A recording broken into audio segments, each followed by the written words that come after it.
Hi everyone, welcome back. ನೀವು ನೋಡ್ತಿದ್ದೀರಾ student solution YouTube channel. ಮುಂಬರುವ ನಿಮಗೆ ಶಿಕ್ಷಕರ ನೇಮಕಾತಿಯಲ್ಲಿ ಹೊಸ ಬದಲಾವಣೆ, ಹೊಸ ನ್ಯೂ ರೂಲ್ಸ್ ತರೋದಕ್ಕೆ ಸರ್ಕಾರ ತಯಾರಿ ಮಾಡ್ಕೊಳ್ತಾ ಇದೆಯಾ ಅಂತ ಸುದ್ದಿಗಳು ವೈರಲ್ ಆಗ್ತಾ ಇದೆ. ಇದಕ್ಕೆ ನೈಜ ಕಾರಣ ಏನಂದ್ರೆ ರಾಜ್ಯ ಪತ್ರ ಕೂಡ ಹೊರಡಿಸ್ಬಿಟ್ಟಿದ್ದಾರೆ. ಏನಂದ್ರೆ ಹೊಸದಾಗಿ ನ್ಯಾಷನಲ್ ಎಜುಕೇಶನ್ ಪಾಲಿಸಿ NEP ನ ಇಂಪ್ಲಿಮೆಂಟ್ ಮಾಡ್ತಾರಂತೆ. ಬಟ್ ಇಲ್ಲಿ ಸರ್ಕಾರದವರು ಮೈನ್ ಥಿಂಗ್ NEP ನ ವಿರೋಧ ಕೂಡ ಮಾಡಿ SCP ಜಾರಿಗೆ ತಂದಿದ್ದಾರೆ. ಸ್ಟೇಟ್ ಅಲ್ಲಿ NEP ನ ರೆಗ್ಯುಲರ್ ಆಗಿ ಫಾಲೋ ಮಾಡ್ತಾ ಇಲ್ಲ. ಬಟ್ ಇದರಲ್ಲಿ ಮಾತ್ರ SCP ಯಾಕೆ ಮಾಡ್ತಾರೆ, ಇದು ಸುಳ್ಳ ಅಂತ ಡೌಟ್ ಕೂಡ ಬರ್ತಾ ಇದೆ. ಬಟ್ ಏನಂದ್ರೆ ರಾಜ್ಯ ಪತ್ರ ಹೊರಡಿಸಿದ್ದಾರೆ. ಹಂಗಾಗಿ ಇಲ್ಲಿ ಶಿಕ್ಷಕರ ಅಪ್ಲಿಕೆಂಟ್ಸ್ಗಳಲ್ಲಿ ಆತಂಕ ಆಗ್ಬಿಟ್ಟಿದೆ. ಯಾರೆಲ್ಲ ಕಾಂಪಿಟೇಟಿವ್ ಎಕ್ಸಾಮ್ ಓದ್ತಾ ಇದ್ದಾರೆ, ಶಿಕ್ಷಕರಾಗಬೇಕಂತ ಆಸೆ ಪಟ್ಟಿದ್ದವರಿಗೆ ಆತಂಕ ಆಗಿದೆ.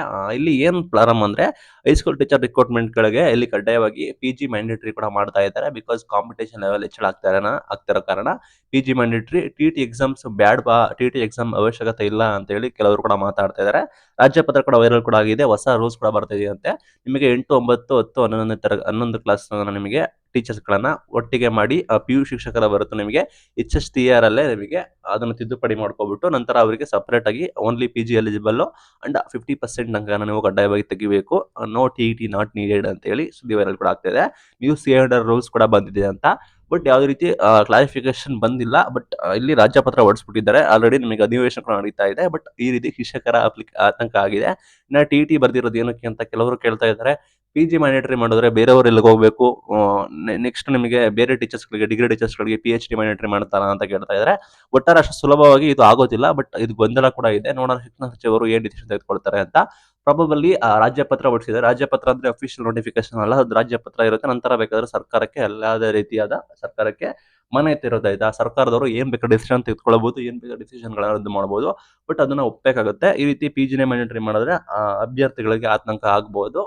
ಲೈಕ್ ಆಯ್ತು, ನೋಡೋಣ ನಿಮಗೆ ಏನ್ ಅನ್ಸುತ್ತೆ ಹೇಳಿ ಕಮೆಂಟ್ ಮೂಲಕ ತಿಳಿಸಿ.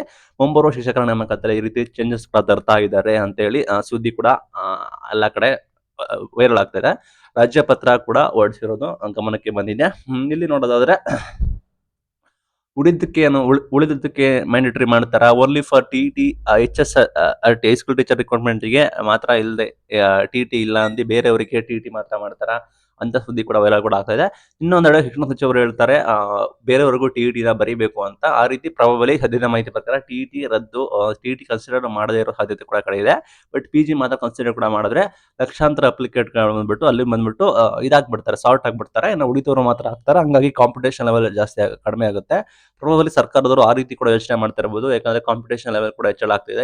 ಇನ್ನು ಕೂಡ ನಾವು ಗುಡ್ ಎಜುಕೇಶನ್ ಲೈಕ್ ಇನ್ನು ಕೂಡ ಒಳ್ಳೆ ರೀತಿಯ ಶಿಕ್ಷಣ ನಾವು ಕೊಡ್ತೀವಿ ಅಂತ ಹೇಳಿ ಡಿಸಿಷನ್ ತೆಗೆದುಕೊಂಡಿರ್ಬೋದು. ಬಟ್ ಏನೇ ಆಗಲಿ ಗುಡ್ ಆರ್ ಬ್ಯಾಡ್, ಬಟ್ ಇಲ್ಲಿ PG ಮಾಡೋರಿಗೆ ಮಾತ್ರ ಟ್ಯಾಲೆಂಟೆಡ್ಸ್ ಅಂತ ಹೇಳಕ್ ಆಗೋದಿಲ್ಲ, ಆಯ್ತಾ. ಬಿಕಾಸ್ ಯಾಕೆ ಅಂದ್ರೆ ಎಲ್ಲರೂ ಕೂಡ ಟ್ಯಾಲೆಂಟೆಡ್ಸ್ ಇರ್ತಾರೆ.